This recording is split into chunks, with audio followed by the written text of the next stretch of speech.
देखिए बच्चों, मैथ की ऑनलाइन क्लास में आपका स्वागत है। अब आपको अनुसार पढ़ाया जाएगा। कक्षा 10 का जो अनुसार होगा वो दो चैनल है हमारे। तो कक्षा 10 की जितनी भी क्लासें होंगी वो इरफान ऑफिशियल चैनल पर होंगी, और कक्षा 12 की जितनी भी क्लासें होंगी, चाहे वो अनुसार हो या कोई किताब की प्रश्नावली हो, वो आपको इरफान अहमद 03 जो पुराना चैनल था उस पर मिलेंगी। तो कक्षा 10 का अनुसार आज से शुरू करते हैं। 2022 से पढ़ाना शुरू करेंगे। पहले 2022 के सेट, फिर उसके बाद 2023 के पढ़ाए जाएंगे आपको। जैसा कि आप लोगों को पता होगा कि पिछले साल से ही पैटर्न बदला हुआ है। पहले केवल 6 बहुविकल्पी आते थे, बाकी आपका 64 नंबर का हल करने का होता था। अब 20 बहुविकल्पी आते हैं और 50 नंबर का अलग से हल करने का आता है। यानी 20 बहुविकल्पी प्रश्न जो होते हैं वो OMR सीट में करने होते हैं। उसमें आपको हल करने के बाद जो सही विकल्प हो उस पर गोला करना होता है। तो सही गोला आप जब करेंगे आप तभी आपको नंबर मिलेंगे। गोला कैसे सही करें वो आप समझ लें। पहले गोला करने के लिए आपको बॉल पेन का प्रयोग करना होता है। बॉल पेन का मतलब होता है डॉट पेन। एक प्रश्न होगा, उसके 4 विकल्प होंगे। जैसे पहला प्रश्न है, इसके 4 विकल्प हैं, A, B, C और D। तो बॉल पेन का प्रयोग करना है। आप काले या नीले बॉल पेन में किसी का प्रयोग कर सकते हैं, लेकिन काले बॉल पेन का उपयोग करना, काले डॉट पेन का उपयोग करना ज्यादा उचित माना जाता है। तो जैसे पहले प्रश्न को हल करके हमने निकाला उसका विकल्प C सही है, तो विकल्प C पर आपको गोला करना है ऐसे, और गोला ऐसे करना है कि ना गोला छूटे ना इसके बाहर जाए, क्योंकि ये कॉपी कंप्यूटर चेक करेगी। यदि आप गलत तरीके से गोला भर देंगे तो उसका वो प्रश्न आपका चेक नहीं हो पाएगा। इसलिए इस तरीके से गोला करना है। ऐसे नहीं कि आप मान लो जैसे कि B सही था तो आपने इतना करके छोड़ दिया तो सही मान लिया जाए, या मान लो A सही था तो आपने ऐसा किया कि इसके बाहर निकल गया, वो भी गलत है। सही गोला करने का ये तरीका है। चलिए शुरू करते हैं हम। 2022 का अनुसार आपको पढ़ाना शुरू करते हैं। कह रहा है कि दी गई संख्याओं में अभाज्य संख्या होगी। देखिए पहला प्रश्न है, दी गई संख्याओं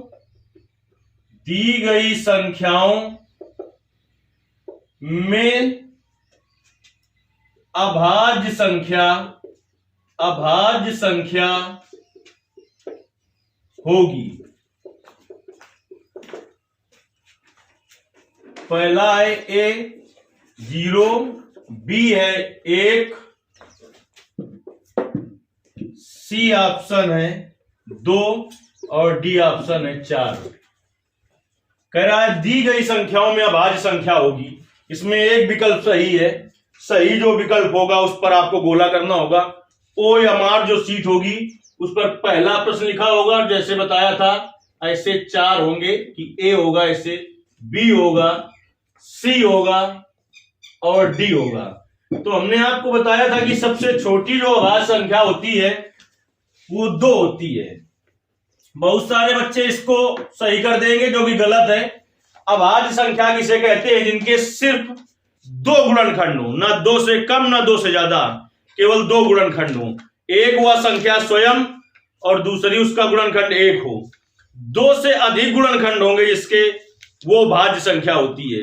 तो सबसे छोटी अभाज्य संख्या 2 होती है। अभाज्य संख्याएं आपकी होती हैं 2, 3, 5, 7, 11 डॉट डॉट, यानी ऐसी संख्याएं जिनके सिर्फ 2 गुणनखंड हो। एक वह संख्या स्वयं और दूसरी 1, वो संख्याएं अभाज्य संख्याएं कहलाती हैं। ये सभी आपकी संख्याएं जो हमने यहां पर लिखी हैं ये अभाज्य संख्याएं हैं, क्योंकि इनका गुणनखंड क्या है? एक वह संख्या स्वयं है और दूसरा 1 है। ऐसी संख्याओं को अभाज्य संख्या कहते हैं। तो कह रहा है दी गई संख्याओं में अभाज्य संख्या होगी, तो जो अभाज्य संख्या है वो C विकल्प सही है आपका। इस प्रश्न को हम बहुत बार बता चुके हैं, क्योंकि इसको गलत बहुत करते हैं बच्चे। 1 को सही कर देते हैं, जबकि 1 अभाज्य संख्या नहीं है। ना एक भाज्य संख्या है ना एक अभाज्य संख्या है। तो सी विकल्प होगा, तो सी विकल्प को आपको जो OMR शीट होगी उसको पूरा गोला करना होगा, वो भी काले डार्ट पेन से, बाल पेन का प्रयोग करना होता है। इस गोले के ना बाहर जाए ना गोला छूटे, तभी आपका सही माना जाएगा। इस तरीके से आप करेंगे। तो पहला प्रश्न आपका ये था। दूसरा प्रश्न कह रहा है आपका,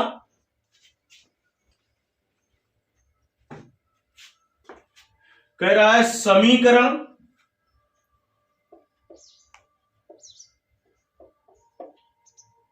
3x² माइनस 2x धन 1/3 बराबर 0 का विवित्त कर होगा, और 4 विकल्प दिए हैं। पहला विकल्प है आपका 3, जो बी विकल्प है वो है 2, और सी विकल्प जो है वो 1 है, और डी विकल्प 0 है।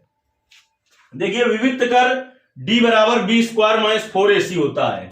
ये समीकरण आपका है 3x² माइनस 2x धन 1/3 बराबर 0। चाहे तो इसकी तुलना कर लें द्विघात के मानक समीकरण से, या 3 एलसीएम लेने के बाद तुलना करें। चाहे तो ऐसे ही कर लें, तो हम ऐसे ही करे ले रहे हैं। समीकरण की तुलना द्विघात के मानक समीकरण। देखिए बहुविकल्पीय प्रश्न है, तो आप जितनी जल्दी हल कर पाए तुरंत मन में ABC का मान निकालें और D रख के निकाल लें। लेकिन हम उस हिसाब से हल कर रहे हैं कि अगर ये बहुविकल्पीय प्रश्न ना होता, वैसे हल करने को आ जाता, तो कैसे पूरा लिख के हल करते। तो उस तरीके से हम हल कर रहे हैं। तो समीकरण की तुलना द्विघात के मानक समीकरण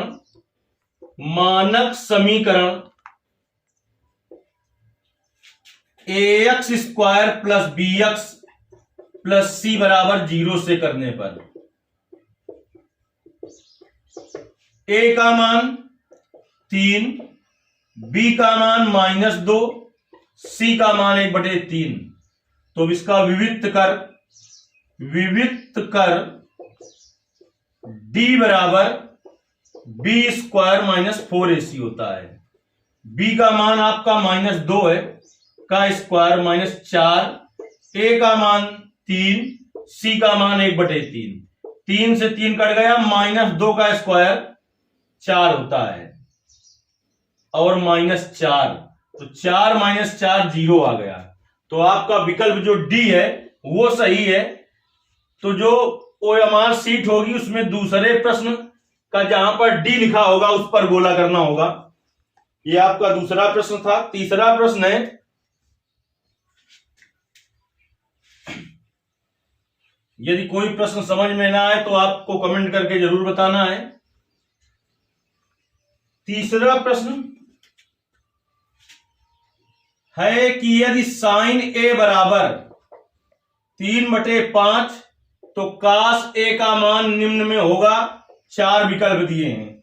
a विकल्प है 5/4, b विकल्प है 4/5, c विकल्प है 5/3, d विकल्प है 4/3। देखिए sin a का मान दिया है, sin थीटा बराबर लंब बटे कर्ण होता है। तो एक त्रिभुज बनाए, क्योंकि cos a का मान ज्ञात करना है। cos a बराबर आधार बटे कर्ण होता है। एक विधि है। दूसरी विधि है कि त्रिभुज हम ना बनाए। एक सूत्र हमने बताया था, sin square a plus cos square a बराबर 1, sin square a plus cos square a बराबर 1। तो यहां से cos स्क्वायर a बराबर हो जाएगा 1 माइनस sin स्क्वायर a। तो cos a बराबर हो जाएगा √1 माइनस साइन स्क्वायर a। तो √1 माइनस साइन a का मान है आपका 3/5। तो साइन स्क्वायर a 3/5 का स्क्वायर होगा 9/25। इसके बटे कुछ नहीं है तो 1 है। √25 एलसीएम ले लें। 1 का भाग देंगे 25 में, 25 बार जाएगा। 1 गुणते 25 25 होगा। माइनस 25 का भाग 25 में दोगे 1 बार जाएगा। 1 गुणते 9 9 होगा। तो आपका आ गया √25 में 9 घटाएंगे 16/25। 16 का वर्गमूल होगा 4 और 25 का वर्गमूल होगा 5। तो cos a का मान आपका निकल आया 4/5। बी विकल्प सही है। तो OMR शीट में जो बी विकल्प होगा तीसरे का, उस पर गोला करेंगे।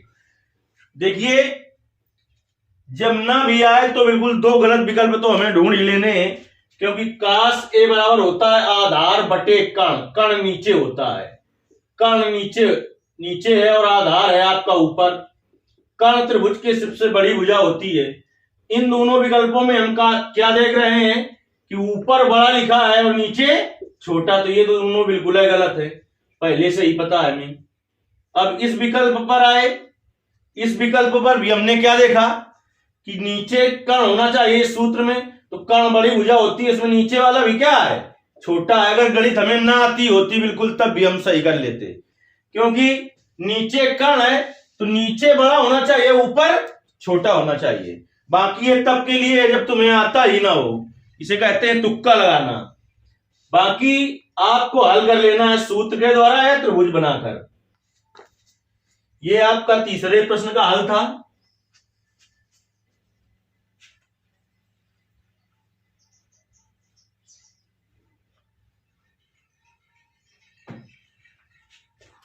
चौथा प्रश्न कह रहा है दो समरूप त्रिभुजों के क्षेत्रफल 4:9 के अनुपात में है, उनकी भुजाओं का अनुपात ज्ञात कीजिए।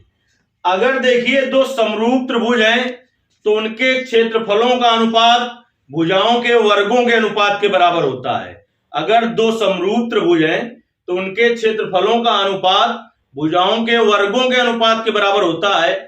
और अगर क्षेत्रफल का अनुपात दिए हो, भुजाओं का अनुपात पूछे तो वर्गमूल के बराबर हो जाएगा।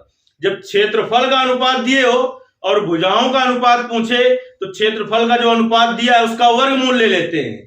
तो यहां पर भुजाओं का अनुपात दिया है, सॉरी क्षेत्रफल का अनुपात दिया है। कह रहा है दो समरूप त्रिभुजों के क्षेत्रफल 4:9 के अनुपात में है, त्रिभुजों की भुजाओं में अनुपात होगा। तो त्रिभुजों की भुजाओं में अनुपात बराबर क्षेत्रफलों के अनुपात का वर्गमूल, यानी 4/9। तो 4 का वर्गमूल 2 और 9 का वर्गमूल 3। तो जो अगर त्रिभुज के क्षेत्रफल में 4:9 का अनुपात है तो उसकी भुजाओं में 2:3 का अनुपात होगा। जिसमें आपका पहला विकल्प दिया था 2:3, दूसरा विकल्प दिया था 4:9, तीसरा विकल्प दिया था 81:16 और चौथा विकल्प दिया था 16:81। तो अगर क्षेत्रफलों का अनुपात दिया है, भुजाओं का अनुपात पूछे तो वर्गमूल ले लेते हैं, और भुजाओं का अनुपात दिए हो, क्षेत्रफल का अनुपात पूछे तो वर्ग कर देते हैं। क्योंकि समरूप त्रिभुज, ये 6वें चैप्टर में आपको पढ़ाया गया कि समरूप त्रिभुज के क्षेत्रफलों का अनुपात उनकी भुजाओं के वर्गों के अनुपात के बराबर होता है। क्षेत्रफलों का अनुपात भुजाओं की वर्गों के अनुपात के बराबर होता है। तो भुजाओं का अनुपात क्षेत्रफलों के वर्गमूल के अनुपात के बराबर होता है। वहां से ये निष्कर्ष निकला। 5वां प्रश्न है आपका। 5वें प्रश्न में कह रहा है 3, 4, 6 तथा x का समांतर माध्य 5 है तो x का मान होगा। 4 विकल्प दिए हैं। ए विकल्प है 5, बी विकल्प है आपका 2, सी विकल्प है आपका 7 और डी विकल्प है 3। हल करते हैं तब पता चलेगा कि सही विकल्प कौन सा है। कहता है 3, 4, 6 तथा x का समांतर माध्य 5 है। समांतर माध्य बराबर सूत्र होता है पदों का योग बटे पदों की संख्या। पदों का योग बटे पदों की संख्या। तो देखिए इसका समांतर माध्य दे रखा है, इसने समांतर माध्य 5 दे रखा है। पदों का योग होगा 3 + 4 + 6 + x। 3 + 4 + 6 + x 1, 2, 3, 4 पद हैं बटे पदों की संख्या। कितने पद हैं यहां पर? 1, 2, 3, 4, तो बटे हो गया 4। इसके बटे कुछ नहीं तो 1 3 गुणा होगा, 5 चौको 20, 6 4 10, 3 13 प्लस यक्स। तो 20 माइनस 13 बराबर यक्स। तो 20 में 13 घटाएंगे, 7 बराबर यक्स। यक्स का मान आपका 7 आ गया, विकल्प सी सही है। तो OMR शीट में 5वें प्रश्न का जो सी विकल्प है उस पर गोला करेंगे।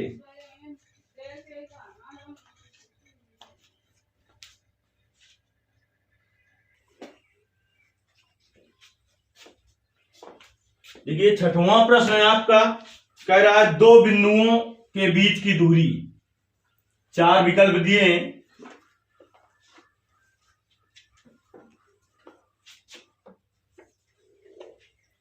छठवें प्रश्न में कह रहा है कि 2 बिंदुओं 2,3 तथा 4,1 के बीच की दूरी होगी। इसके बाद 4 विकल्प दिए हैं, 2 बी विकल्प दिए है 2√3, सी विकल्प दिए है 2√2 और डी विकल्प दिए है 3।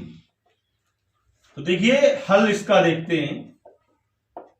2 बिंदुओं के बीच की दूरी का सूत्र लिखाया था हमने, √x1 माइनस x2 का whole square plus y1 minus y2 का होल स्क्वायर, या √x2 माइनस x1 का whole square plus y2 minus y1 का होल स्क्वायर। ये x1 y1 है, ये x2 y2 है। तो √, चाहिए वाला सूत्र लगा दो, चाहिए वाला नीचे वाला लगा दे रहे हैं। x2 का मान 4 माइनस x1 का मान 2 का स्क्वायर प्लस y2 का मान 1 माइनस y1 का मान 3 का स्क्वायर, 4 माइनस 2 2 का स्क्वायर, 1 माइनस 3 माइनस 2 का स्क्वायर। तो 2 का स्क्वायर भी 4 होता है और माइनस 2 का स्क्वायर भी 4 होता है। 4 धन 4 8 से कर लो, चाहे 4 कॉमन ले लो तो 1 धन 1 बचेगा। इस 4 का वर्गमूल निकल आएगा 2 और 1 धन 1 2 होगा, 2√2। तो इसमें नहीं लिखा है विकल्पी प्रश्न है तो 2√2 में चले जाएंगे, नहीं वैसे हल करना होता तो 2√2 मात्रक लिखते। तो विकल्प सी सही है। तो सी विकल्प जो होगा उस पर गोला करना होगा। 7वां प्रश्न कह रहा है यह द्विघात समीकरण x² माइनस 2 kx माइनस 6 बराबर 0 का एक मूल 3 है तो k का मान ज्ञात करो। तो कैसे हल करेंगे, देखिए विकल्प इसके पहले लिख देते हैं। विकल्प का दिया है पहला 1/2 ए विकल्प, बी विकल्प दिया है 1/3, सी विकल्प दिया है 2 और डी विकल्प दिया है 3। कहता है इसका एक मूल 3 है तो k का मान ज्ञात करना है। तो जो मूल होता है जिस समीकरण का वो उसको संतुष्ट करता है। तो चूंकि इसका एक मूल 3 है, चूंकि x बराबर 3 समीकरण का मूल है,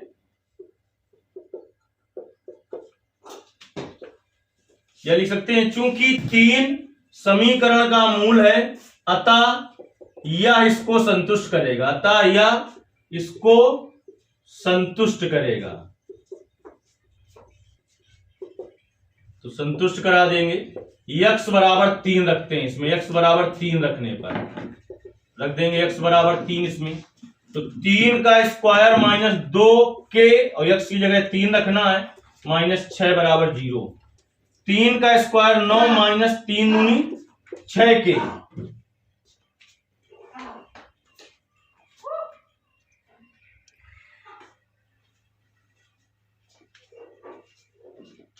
माइनस 6 बराबर 0। तो देखिए प्लस का 9 है माइनस का 6, तो क्या बचेगा प्लस का 3 माइनस का 6 बराबर 0। तो चाहे ये वाला पद उधर ले जाओ चाहे ये पद उधर ले जाओ, तो माइनस 6 के बराबर माइनस 3, माइनस माइनस हो गया प्लस, के बराबर हो गया 3/6। तो के का मान 3 का 3 3 दूनी 6 1/2। तो विकल्प जो ए है वो सही है। तो चिन्ह नहीं लगाना होता, OMR शीट होगी आपके पास और उस पर जो 7वां प्रश्न नोट होगा उसमें ए बी सी डी 4 विकल्प लिखे होंगे। जो ए विकल्प है इस पर गोला करना होगा, सही का चिन्ह नहीं लगाना होता। ये आपका प्रश्न नंबर 7वां का हल हुआ। अब हम आते हैं प्रश्न नंबर 8वें पर। 8वां प्रश्न कह रहा है 2 tan स्क्वायर 30 अंश बटे 1 प्लस tan स्क्वायर 30 अंश का मान होगा। ए विकल्प है 1/3, बी विकल्प है 1/2, सी विकल्प है 1/√3 और डी विकल्प है 1/√2। देखिए अगर ये लिखा होता 2 tan 30 बटे 1 प्लस tan स्क्वायर 30, तो ये सूत्र हो जाता 2 tan a बटे 1 plus tan square a sine 2a का। लेकिन यहां पर 2 tan 30 नहीं 2 tan स्क्वायर 30 लिखा है, यानी इसको मान रखकर ही हल करना होगा हमें। तो 2 और इसको लिख सकते हैं tan 30 का होल स्क्वायर बटे 1 धन tan 30 अंश का होल स्क्वायर। तो 2 tan 30 का मान 1/√3 का होल स्क्वायर बटे 1 धन tan 30 का मान 1/√3 का होल स्क्वायर। तो 2 गुणते 1 का स्क्वायर 1, √3 का स्क्वायर 3 बटे 1 धन 1 का स्क्वायर 1, √3 का स्क्वायर 3। तो ऊपर देखिए हो गया आपका 2/3 बटे 1 धन 1/3। तो 2/3 बटे 3 एलसीएम ले लें तो इसके बटे कुछ नहीं तो 1 है, ये हो गया 3 धन 1। तो आप क्या देख रहे हैं इस तरीके से 2/3 बटे 3 1 4/3। बाहर का गुणा होगा अंदर का, तो हो जाएगा 2/3 गुणते ये पलट जाएगा 3/4, 3 से 3 कट गया 2/4, 2 का नम 2, 2 दूनी 4, 1/2। तो इस तरीके से देख रहे हैं इसका कौन सा विकल्प सही है, बी विकल्प सही है। तो जो हमारी सीट होगी उस पर 8वें प्रश्न का जो ए और जो बी लिखा होगा बी, इस पर पूरा गोला करेंगे।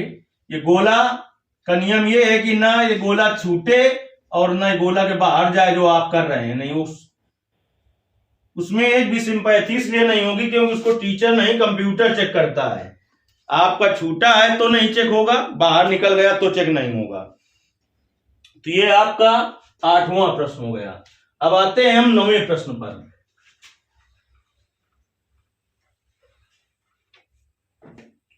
9वां प्रश्न कह रहा है 10 व्यक्तियों के भार का समांतर माप। व्यक्ति कितने हैं 10 के भार का समांतर माध्य दिया है, समांतर माध्य दे रखा है उसने 45.6 किलोग्राम। तो कह रहा है तो उनके भारों का योगफल क्या होगा। योगफल विकल्प दिए हैं 4। ए दिया है 456.5, बी दिया है 465.5 और डी दिया है 465, सॉरी सी, और डी दिया है 456। 10 व्यक्ति हैं और समांतर माध्य दिया है, भारों का योगफल पूछा। देखिए कैसे लगाएंगे। समांतर माध्य बराबर, अब व्यक्ति हैं 10 जिनका भार दिया होगा, तो समांतर माध्य बराबर व्यक्तियों के भारों का योगफल। समांतर माध्य बराबर क्या होता है, पदों का योगफल बटे पदों की संख्या। तो यहां पर 10 व्यक्ति हैं तो वहां पर होगा भारों का योगफल, जिनका भार दिया है भारों का योगफल, या व्यक्तियों के भारों का योगफल, व्यक्तियों के भारों का योगफल बटे व्यक्तियों की संख्या, व्यक्तियों की संख्या। तो समांतर माध्य इसका दे रखा है 45.6 बराबर भारों का योगफल, ये पूछा है भारों का योगफल बटे व्यक्तियों की संख्या। कितने व्यक्ति दिए हैं 10, ये है भाग में आ जाएगा गुणा में 45.6 गुणते 10 बराबर भारों का योगफल, भारों का योगफल 10 का गुणा करेंगे, इसमें एक अंक बाद दशमलव लगा देंगे बराबर भारों का योगफल। भारों का योगफल बहुविकल्पी प्रश्न है तो 456 ढूंढेंगे किसमें, डी में। तो डी विकल्प जो होगा उस पर गोला कर देंगे जाके। बहुविकल्पी ना होता तो यहां पर और क्या लिखना जरूरी था, किलोग्राम। 456 किलोग्राम। ये आपका 9वां प्रश्न था। अब देखिए 10वें प्रश्न का हल देखते हैं।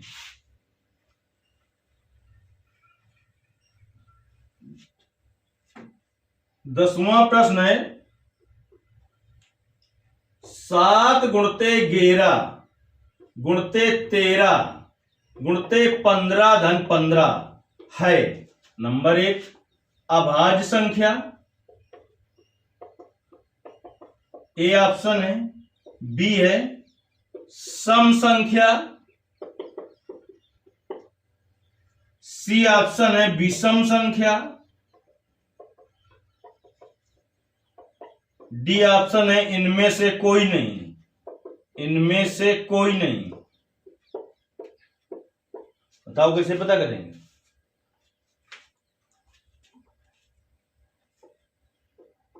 गुणा करेंगे तो शाम तक गुणा करते रहेंगे। 7 गुणते 11 गुणते 13 गुणते 15 धन 15।